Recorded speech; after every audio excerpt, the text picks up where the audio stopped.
Paul's letter to Philemon. It was written during one of Paul's many imprisonments, and it's actually his shortest letter in the New Testament.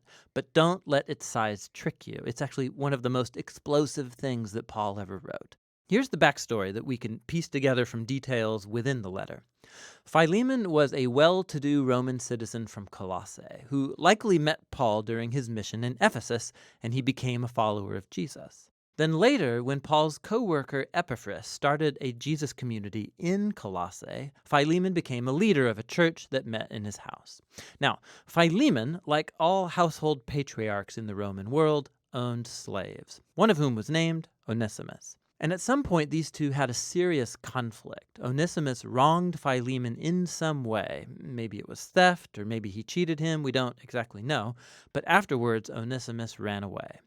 Eventually, Onesimus came to Paul in prison, likely to appeal for help. And in the process, he became a follower of Jesus and then a beloved assistant of Paul. And so Paul finds himself in a very difficult and delicate situation as he writes this letter.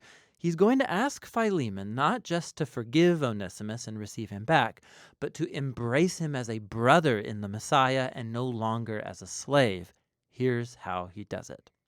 Paul opens with a prayer, first praising Philemon and thanking God for the love and faithfulness he's shown to Jesus, to his people.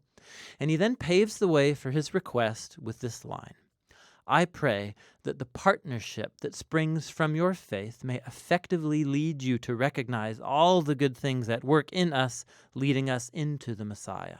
Now, a key word here is partnership, or in Greek, koinonia. It means sharing or mutual participation. It's when two or more people receive something together and share in it, becoming partners. Paul's saying that faithfulness to Jesus means recognizing that all of his followers are equal partners who share together in the gift of God's love and grace. And for Paul, this experience of koinonia among Jesus' followers, it's not just an idea that you think about, it's something that you do in your relationships. Which moves Paul on to his request. He finally brings up Onesimus. He says that he's become Paul's child in prison, meaning that Paul led Onesimus to dedicate his life and allegiance to Jesus, and so Paul and Onesimus are now family members in the Messiah. He's been serving Paul faithfully in prison, and even though Paul wants to keep him around, he knows that this unresolved conflict with Philemon has to be reconciled if they say that they're followers of Jesus.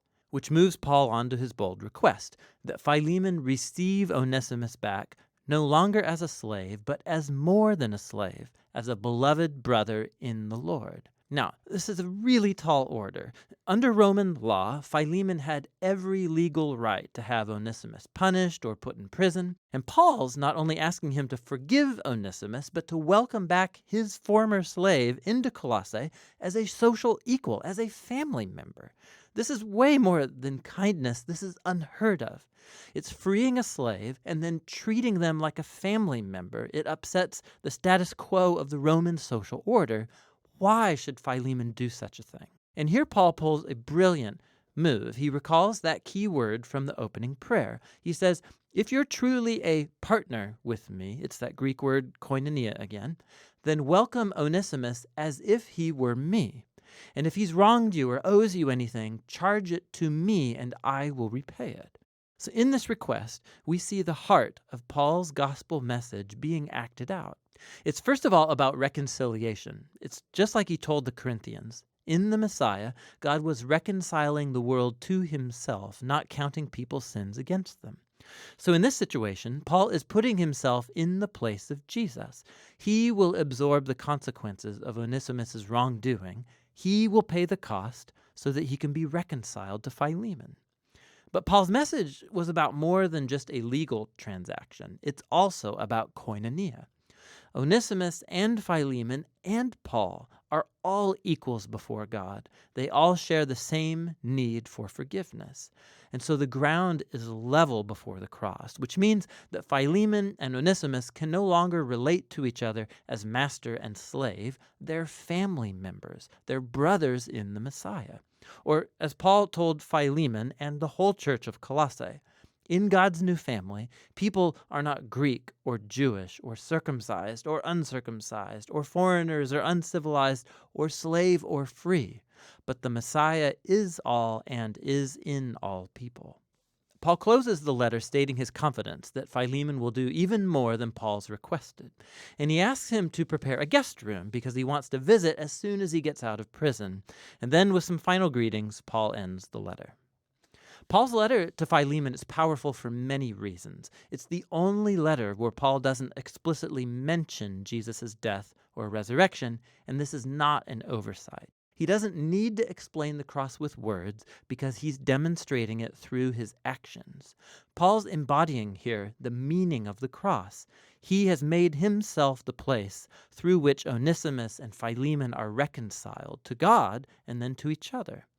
This letter also shows us that the implications of the good news about Jesus, they are extremely personal and never private. The fact that Philemon and Onesimus are now brothers in the Messiah, it makes their master-slave relationship totally irrelevant. The family of Jesus' people is the place where all are equal recipients of God's grace. It's a new kind of society, or a new humanity, as he called it in the letter to the Colossians, where people's value and social status, it's not defined by race or gender or social or economic class. In the Messiah, there are simply new humans who are equal partners, who share together in God's healing mercy through Jesus. And that's what Paul's letter to Philemon is all about.